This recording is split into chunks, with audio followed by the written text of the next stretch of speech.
আসসালামু আলাইকুম। আফটান the horror world YouTube চ্যানেলে সকলকে স্বাগত জানাচ্ছি। আমি আফটান। আশা করি সবাই ভালো আছেন, সুস্থ আছেন।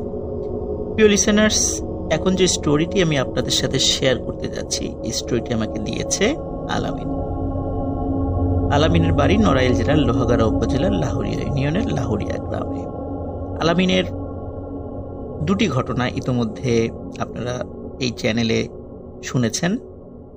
এবারের ঘটনাটিও আলামিন আমাকে দিয়েছে এবং ঘটনাটির স্থান নড়াইল জেলার লোহাগাড়া উপজেলার শালনগর ইউনিয়ন। এটি একটি কবরস্থান রিলেটেড ঘটনা। ঘটনাটির সময় 1980 থেকে 90 সালের মধ্যে, কিন্তু এক্স্যাক্ট আসলে কত সাল এটা কেউ বলতে পারেনি বা আলামিনও আমাকে এটা তথ্যটি জানাতে পারেনি, কিন্তু সময়টি 1980 থেকে 90 এর মধ্যে, এটা নিশ্চিত। ওই গ্রামের দুজন প্রভাবশালী ব্যক্তি ছিলেন। তারা অত্যন্ত ধনী মানুষ ছিলেন এবং অনেক ভালো মানুষ ছিলেন। গ্রামের অনেক কল্যাণমূলক কাজ, জনকল্যাণমূলক কাজ তারা করতেন। মসজিদ, মাদ্রাসা, স্কুল, কলেজ, অনেক কিছুতে তাদের অবদান ছিল। ব্যবসায়িক কারণে তারা অধিকাংশ সময় দেশে থাকতেন না। একসময় তারা সিদ্ধান্ত নেন যে গ্রামে যে কবরস্থানটি রয়েছে, শালনগর ইউনিয়নের কেন্দ্রীয় যে কবরস্থানটি, সেটি বেশ দূর হয়ে যায়। অনেক সময় মানুষ মারা গেলে এত দূরে গিয়ে তাদেরকে দাফন করতে অনেক কষ্ট হয়। তো কাছাকাছি যদি কবরস্থান করা যায় তাহলে সেটা খুবই ভালো হয়। তো ওনাদের বাড়ির কাছেই ওনাদেরই তৈরি করা একটি মসজিদ ছিল। এই মসজিদের পাশে একটি জায়গা, এটা ওনাদেরই ছিল। সেই জায়গাটা অবশ্য কোনো কাজে ব্যবহৃত হতো না। সেখানে অনেক ঝোপঝাড়, বাঁশ গাছ ছিল, কদম গাছ ছিল, এরকম অবস্থা ছিল আর কি। তো এই জায়গাটি ওনারা কবরস্থানের জন্য দান করতে চান এবং সেই অনুযায়ী পরিকল্পনাও চূড়ান্ত হয়। সিদ্ধান্ত যখন চূড়ান্ত হয় তখন এই দুই ভাইয়ের যিনি আম্মা ছিলেন, তিনি স্বপ্নে দেখেন, স্বপ্নে কেউ একজন এসে তাকে বলছে যে এখানে কবরস্থান করিস না, ভালো হবে না। উনি যখন সকালবেলা ঘুম থেকে উঠে বিষয়টি সবাইকে বলেন এবং তার দুই সন্তানকেও খবরটি পৌঁছান, তখন তারা বলে স্বপ্ন তো স্বপ্নই, এগুলো নিয়ে চিন্তা করার কোনো প্রয়োজন নেই। যে পরিকল্পনা নিয়েছি সেটা করব এবং এটা তো একটা ভালো কাজ, সওয়াবের কাজ, সুতরাং এখান থেকে পিছু হটার কোনো সুযোগ নেই। পরিকল্পনা অনুযায়ী কাজ শুরু হয়ে যায়। গ্রামে অনেক দরিদ্র মানুষ ছিল, যেহেতু তারা অনেকেই ফ্রিতে বাঁশগুলো কেটে নিয়ে যায়। আর যে বড় বড় মোটা মোটা কদম গাছ হয়েছিল, এই গাছগুলি গ্রামেরই একজন মানুষ, তার নাম হচ্ছে রুহুল আমিন, উনি একজন কাঠ ব্যবসায়ী ছিলেন। তিনি এটি খুবই নামমাত্র মূল্যে কিনে নেন।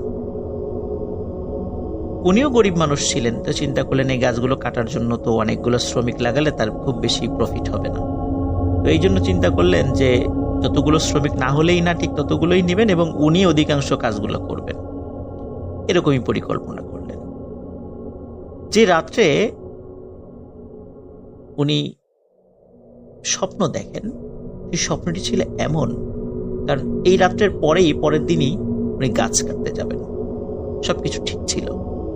ওই রাত্রে উনি স্বপ্ন দেখেন কেউ একজন এসে বলছে, রুহুল, গাছগুলো কাটিস না, তোর ভালো হবে না, গাছগুলো থাক, এভাবেই থাক। রুহুল এই স্বপ্নের কোনো গুরুত্ব দেয় না। পরের দিন তার পরিকল্পনা অনুযায়ী গাছ কাটা শুরু করে। গাছ কাটতে থাকে। গাছ কাটার পরে সেই গাছগুলো টুকরো টুকরো করে, নিজেও অনেক কষ্ট করে সেই টুকরোগুলো উঠে ভ্যানে উঠিয়ে সেগুলো আবার শহরে সমিলে নিয়ে যায়। সেগুলো কবরস্থান তৈরি হয়ে যায়, সব ঝোপঝাড় কাটা শেষ হয়ে যায়।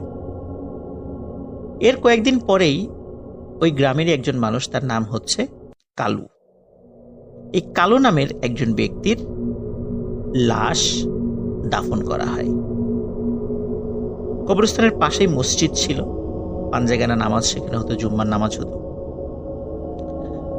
ওই মসজিদে যারা নামাজ পড়তে আসতেন ফজরের, তো যেদিন লাশ দাফন করা হয় কালু মিয়ার, তার ঠিক পরের দিন ফজরের আজান হওয়ার পর অনেকেই মসজিদে এসেছে, আবার নামাজ হওয়ার পরে অনেকেই বাড়িতে চলে গেছে। কিন্তু কিছু মুসল্লি ওনারা সূর্য ওঠা পর্যন্ত নিজেরা নিজেদের মধ্যে গল্প গুজব করছেন। সূর্য ওঠার পর যখন তারা বের হয়েছেন তখন হঠাৎ দেখে এই কবরস্থানের ভেতরে প্রথম যে কবরটি হয়েছে কালু নামক একজন ব্যক্তির, ওনার কবরের পাশে মনে হচ্ছে সাদা লম্বা করে কিছু শোয়ানো, সাদা কাপড় দিয়ে ঢাকা। মুসল্লিরা কৌতূহল হয়ে কবরস্থানের ভিতরে ঢুকে তারা যেটা দেখতে পান সেটা দেখার জন্য অবশ্যই তারা প্রস্তুত ছিলেন না। তারা দেখেন কালুর কবর খোঁড়া, কালুর লাশটি কবরের বাইরে রেখে দেয়া। তারা নিজেরা আলোচনা করছিলেন যে আচ্ছা, এটা নিশ্চয়ই কোনো শিয়াল বা অন্য কিছুতে করে থাকবে। আবার তারা লক্ষ্য করলেন যে শিয়াল যদি করেই থাকবে তাহলে এই কাফনে মোড়ানো লাশের শরীরে কোনো ক্ষত নাই, কাফনের গায়ে কোনো ক্ষত নাই, একদম ঠিক যেভাবে লাশ দাফন করা হয়েছিল গতকালকে ঠিক তেমনই আছে। শেয়াল বা কোনো হিংস্র জন্তু যদি লাশ এখান থেকে টেনে তোলে, এরকম তো হওয়ার কথা না। কাপড় এক জায়গা থাকবে, ডেড বডি এক জায়গা থাকবে, লাশের গায়ে ক্ষত সৃষ্টি করবে, এলোমেলো থাকবে সবকিছু।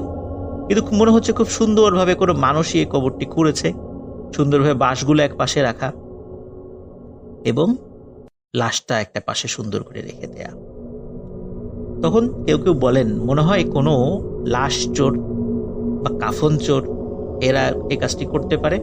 তো কাফন চোর যদি করে থাকে তাহলে কাফন তো নেয়নি, এটা কেন হলো? আবার লাশ চোর যদি এসে থাকে তাহলে লাশেরও তো কোনো অঙ্গ প্রত্যঙ্গর তেমন কোনো ক্ষত দেখা যাচ্ছে না, তাহলে কে এই কাজটি করলো? তখন তারা চিন্তা করে হয়তো বা কাজটি করার চেষ্টা করতে গেছিল, মানুষজন চলে এসেছে, এই জন্য মনে হয় পারে নাই। যাই হোক, গ্রামের আরো কিছু লোকদেরকে ডাকা হয়, ডেকে ওই কবরেই কালুকে আবার কবরস্থ করা হয়। পরের দিন ফজরের নামাজের পর কবরস্থানের মধ্যে আবারও সেম ঘটনা দেখা যায়। কালুর লাশ কবরের বাইরে ঠিক যেমনটা গতকালকে ছিল। মুসল্লিরা চিন্তা করে যে কে এই কাজটি করছে, কেনই বা করছে?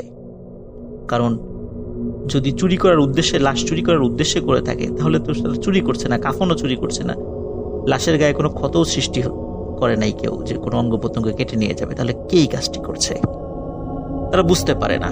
আবারও ওই দিনের মতো কালুকে কবরস্থ করা হয়। তৃতীয় দিন একই ঘটনা ঘটে।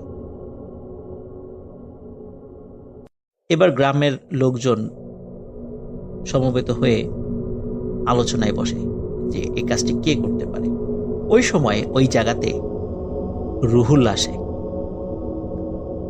এই 2 দিন কিন্তু রুহুল আসেনি এখানে, কিন্তু তৃতীয় দিন আসে। আসার পরে রুহুল বলে, যেহেতু বারবার লাশের মানে এই লাশটি কবরের বাইরে কেউ রেখে দিচ্ছে, এখানে কবর দেওয়ার দরকার নাই, অন্য জায়গায় কবর দিও। কিন্তু গ্রামের লোকজন বলে, কেন আমরা অন্য জায়গায় কবর দিব? যার মানে লাশটি এখানে দাফন করা হয়েছে কালুর, সে এইখানেই থাকবে। কিছু দুষ্টু লোকের কারণে তো আমরা এইভাবে একটা মানুষের লাশকে আরেক জায়গায় সরাতে পারি না। সেই সিদ্ধান্তই হয়, সেই সিদ্ধান্তই বহাল থাকে। কালুকে আবারও ওই একই কবরে রাখা হয়। অদ্ভুত ব্যাপার, চতুর্থ দিন কিন্তু আর কোনো ঘটনা ঘটেনি, একদম স্বাভাবিক। চতুর্থ দিন আর কালুর লাশকে কবরের বাইরে দেখা যায়। সবাই ভাবে যে ঝামেলা মনে হয় শেষ। এর কয়েকদিন পরে স্থানীয় আরেকজন ব্যক্তি, তার নাম হচ্ছে সমেদ, আসলে তার নাম হচ্ছে আব্দুস সামাদ, গ্রামের লোকজন তাকে সমেদ নামে চেনে। তো সমেদ নামে একজন ব্যক্তি, উনি মারা যান। মারা যাওয়ার পর তাকে দাফন করা হয়। অদ্ভুত ব্যাপার, পরের দিন একই ঘটনা ঘটে। সমেদের লাশ কবরের বাইরে, ঠিক যেমনটি কালুর লাশ ছিল। তারা চিন্তা করে আবার শুরু হয়েছে একই ঝামেলা, কে করছে এটা? খুব বিরক্ত হয়। এই খবরটি তখন বিদেশে থাকা ওই 2 প্রভাবশালী ভালো মানুষ, 2 ভাইয়ের কাছে পাঠানো হয়। তখন তারা দুজন বলে যে তোমরা এখানে পাহারা বসাও, কে এই কাজটি করে তাকে ধরো। পাহারার জন্য খুব সাহসী 4 জন করে মানুষ রাখো, এদের যত খরচ লাগে আমরা দিব, কিন্তু তোমাদেরকে ফাইন্ড আউট করতে হবে যে কে এই কাজটি করছে এবং এই ঘটনাটি বন্ধ করতে হবে। সত্যি তাই, সমেদ মিয়া মারা যাওয়ার পর যখন প্রথম দিন একই ঘটনা ঘটে, তাকেও ওই কবরে সমাহিত করা হয়। দ্বিতীয় দিন থেকে 4 জন সাহসী মানুষকে পাহারায় বসানো হয়। অদ্ভুত ব্যাপার, দ্বিতীয় দিন ফজরের আজানের সময় যখন মুয়াজ্জিন সাহেব এসেছে, তিনি দেখেন এই 4 জন ব্যক্তি কবরস্থানের মধ্যে বেঘোরে ঘুমাচ্ছে। তিনি আজান দিয়ে তাদেরকে ডাকাডাকি করার চেষ্টা করেন, কিন্তু কারোরই ঘুম ভাঙছে না। ততক্ষণে আরো কয়েকজন মুসল্লি চলে আসেন, তারাও তাদেরকে খুব ডাকাডাকি করে, তাদেরও ঘুম ভাঙছে না। ডাকাডাকির একটা পর্যায়ে তারা লক্ষ্য করেন যে সমেদের লাশও কবরের বাইরে।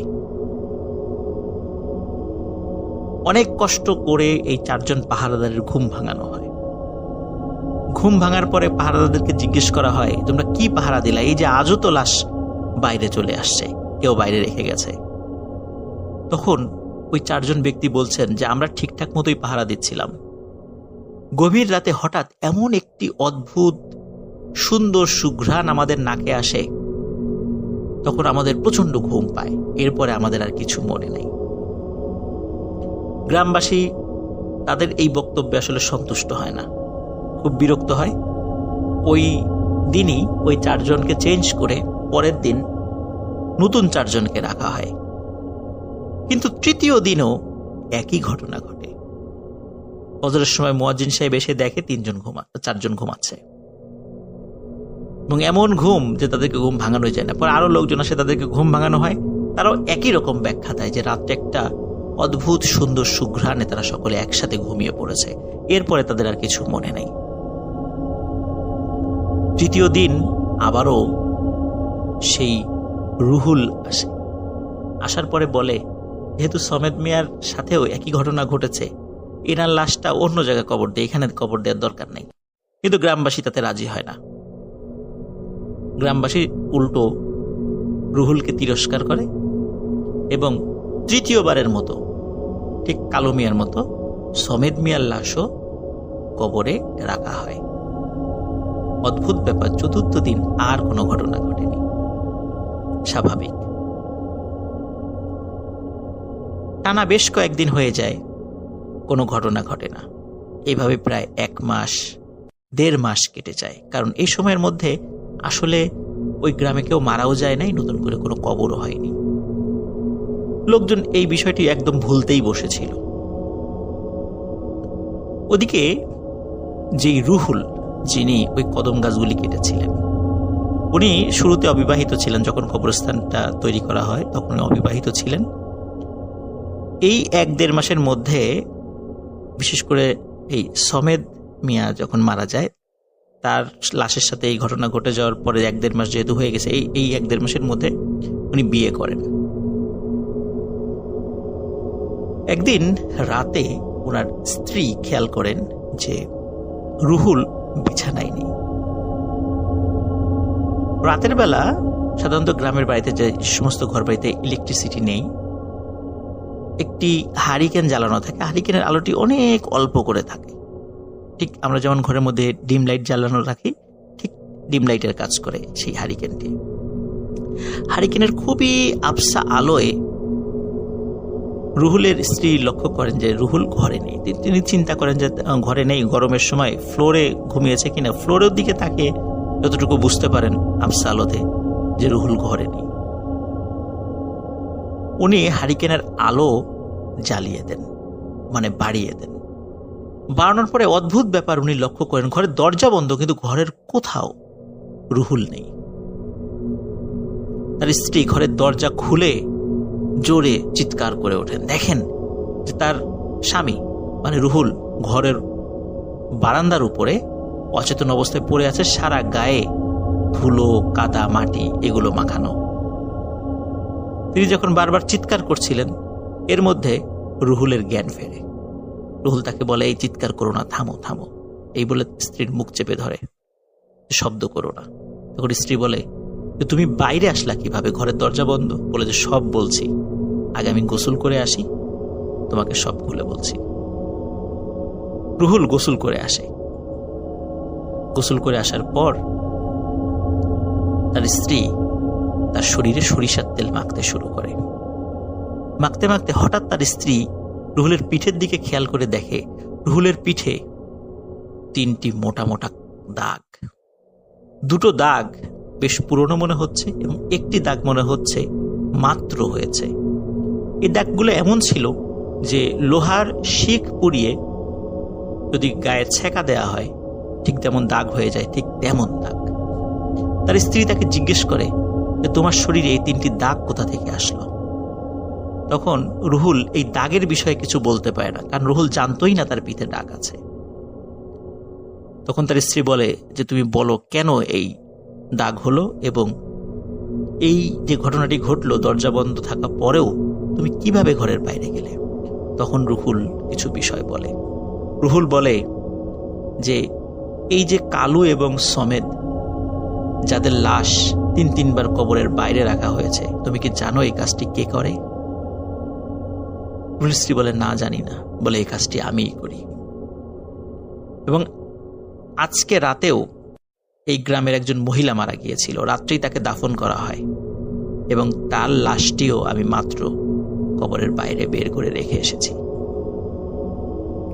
তার স্ত্রী বলে যে তুমি কেন এই কাজটি করছো, এমন জঘন্য কাজ কেন করছো? তখন রুহুল বলে যে আমি তো আসলে করি না, আমাকে দিয়ে করানো হয়। গভীর রাতে হঠাৎ আমি অদ্ভুত সুন্দর সুঘ্রাণ পাই। এই সুঘ্রাণ পাওয়ার সাথে সাথে কেউ আমাকে বলে, রুহুল কাজের সময় হয়েছে, চলো। তখন আমার শরীরের উপর কোনো নিয়ন্ত্রণ থাকে না, মনে হচ্ছে কেউ আমাকে হাঁটিয়ে নিয়ে চলে যাচ্ছে, কিন্তু আমি কিছু বুঝতে পারি না। মনে হয় আমি আধো ঘুম আধো জাগ্রত অবস্থায় আছি, কিছু বুঝতে পারি না। আমি হাঁটতে হাঁটতে সে কবরস্থানের কাছে চলে যাই। তখন কেউ বলে, রুহুল কবর খোঁড়া শুরু করো। আমি কবর খুঁড়ি। কবর খোঁড়া শেষে কেউ বলে, রুহুল লাশটি সুন্দর করে উঁচু করে কবরের বাইরে রেখে দিয়ে চলে যাও। আমি কবরের বাইরে লাশটি রেখে চলে যাই, কিন্তু চলে যাওয়ার সময় তারপরে আমি সবকিছু ভুলে যাই।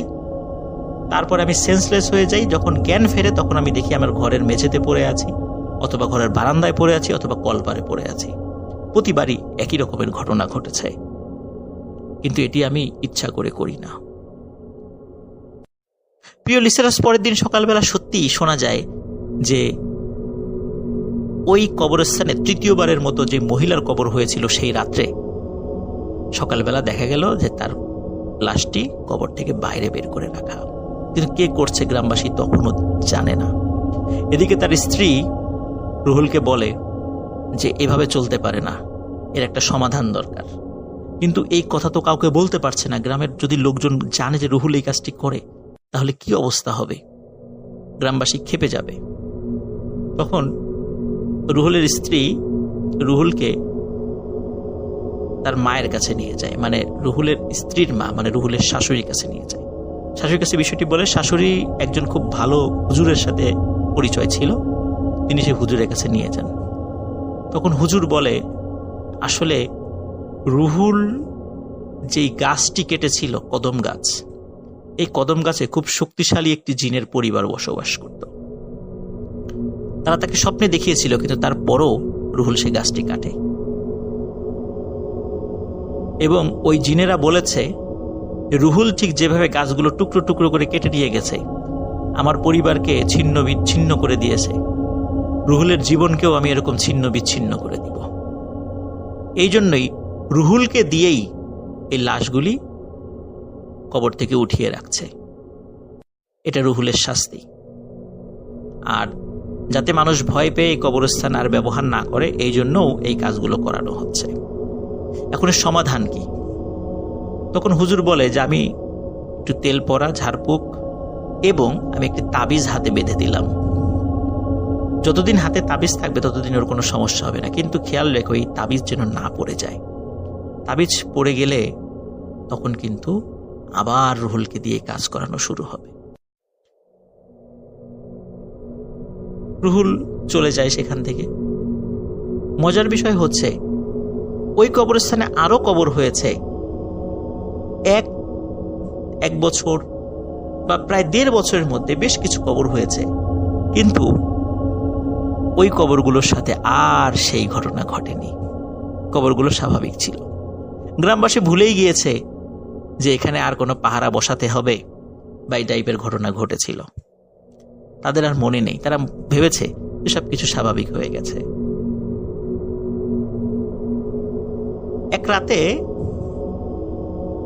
গ্রামবাসীর কাছে খবর আসে যে স্থানীয় রঘুনাথপুর মাদ্রাসার যিনি মোহতামিম বা প্রধান শিক্ষক, নাম হচ্ছে হাফেজ মাওলানা মোহাম্মদ হাসান, যাকে সবাই স্থানীয়ভাবে সেলিম হুজুর নামেই জানে।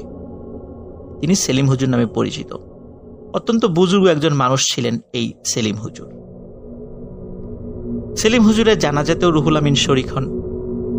সেলিম হুজুরকেও ওই একই কবরস্থানে দাফন করা হয়। দাফন করে রুহুল বাড়িতে চলে আসে। বাড়িতে এসে স্ত্রীর সাথে বসে খাওয়া দাওয়া করে শুয়ে পড়ে। গভীর রাতে হঠাৎ তার স্ত্রী এবং রুহুল একই সাথে সেই অদ্ভুত সুন্দর সুঘ্রাণ তারা উপলব্ধি করে। তখন রুহুল বলে যে এই যে দেখেছ, এই শুনেছ যে সেই সুঘ্রাণ কিন্তু পাচ্ছি, আমাকে আবার কাজে যেতে হবে, আমাকে আর কেউ আটকিয়ে রাখতে পারবে না। তার স্ত্রী তখন খেয়াল করে রুহুলের হাতে সেই তাবিজটি আর নেই, হয়তোবা কোনো কারণে তাবিজটি খুলে গেছে। তার স্ত্রী স্পষ্টভাবে বুঝতে পারে যে সে তার নিজের উপরও কন্ট্রোল হারিয়ে ফেলেছে। মানে তার স্ত্রীও যে তার রুহুলকে বাধা দেবে সে ক্ষমতা তার নেই। রুহুলের স্ত্রীও অর্ধ জাগ্রত অর্ধ ঘুমে এমন অবস্থায় চলে যায়। সে খালি কিছুটা দেখতে পাচ্ছে যে রুহুল চলে যাচ্ছে ঘরের বাইরে। ওদিকে রুহুলেরও একই অবস্থা, তারও শরীরের উপর নিয়ন্ত্রণ নেই। কেউ রুহুলকে বলছে, রুহুল চলো, কাজ শুরু করতে হবে।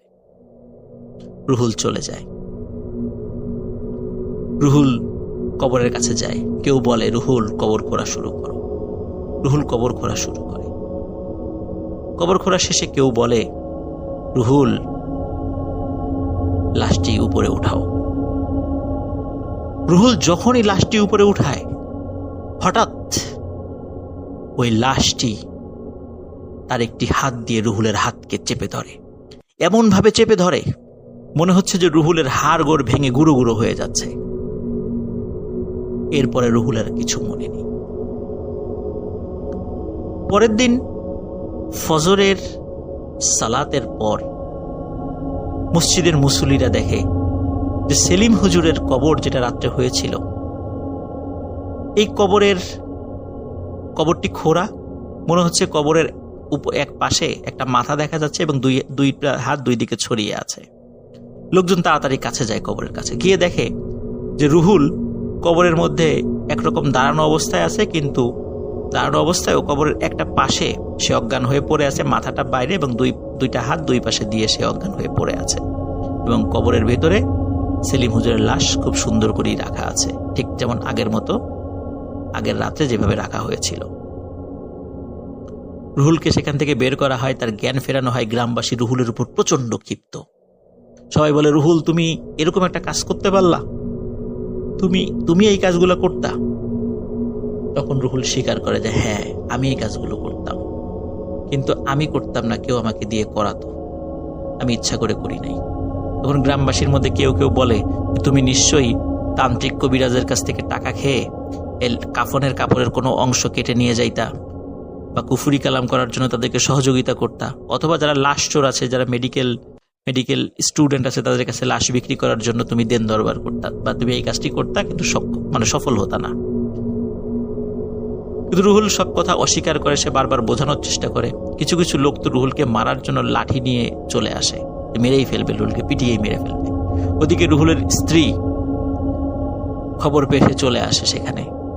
এসে সবাইকে বিষয়টি খুলে বলে এবং সাক্ষী হিসাবে যে হুজুরের কাছ থেকে তাবিজ এবং তেল পরা পানি পরা নিয়ে এসেছিল তাকেও তার রেফারেন্স দেয়া হয়। তার সাথেও যোগাযোগ করে ঘটনার যখন সত্যতা পাওয়া যায় গ্রামবাসী বিশ্বাস করে এবং তখন গ্রামবাসী ওই সেই দুই প্রভাবশালী ভাইকে সব বিষয় জানায়। সকলের সাথে পরামর্শ করে ওই দুই প্রভাবশালী ভাই একমত হন যে এখানে আর কোনো কবর দেয়া যাবে না। সেলিম হুজুরের লাশই এখানকার শেষ লাশ হবে। সত্যি তাই, ওই কবরস্থান এখন পরিত্যক্ত। সেলিম হুজুরের লাশই সেখানকার শেষ লাশ। এরপরে আর কোনো কবর এখন পর্যন্ত সেখানে দেয়া হয়নি। সেই মসজিদও এখনো আছে, সেই পরিত্যক্ত কবরস্থানে এখানে আছে। কিন্তু যেহেতু দুই ভাই নিয়ত করেছিলেন যে একটি কবরস্থান দেবেন, এই কারণে শালনগর যে কেন্দ্রীয় যে কবরস্থান রয়েছে, এই কবরস্থানের পাশেই আরো জায়গা কিনে কবরস্থানটিকে সম্প্রসারণ করা হয়, যা এখনো রয়েছে। রুহুল বছরখানেক আগে মারা গেছে, তার স্ত্রী এখনো জীবিত আছে। আর যেই দুই ভাইয়ের কথা বললাম, সঙ্গত কারণে তাদের নাম বলছি না, যদিও আলামিন আমাকে তাদের নাম বলেছে। দুই ভাইয়ের মধ্যে এক ভাই মারা গেছেন, আর এক ভাই এখনো বিদেশে আছেন। কিন্তু এই দুই ভাইয়ের যিনি প্রথম স্বপ্নে দেখেছিলেন, তিনি এখনো জীবিত আছেন।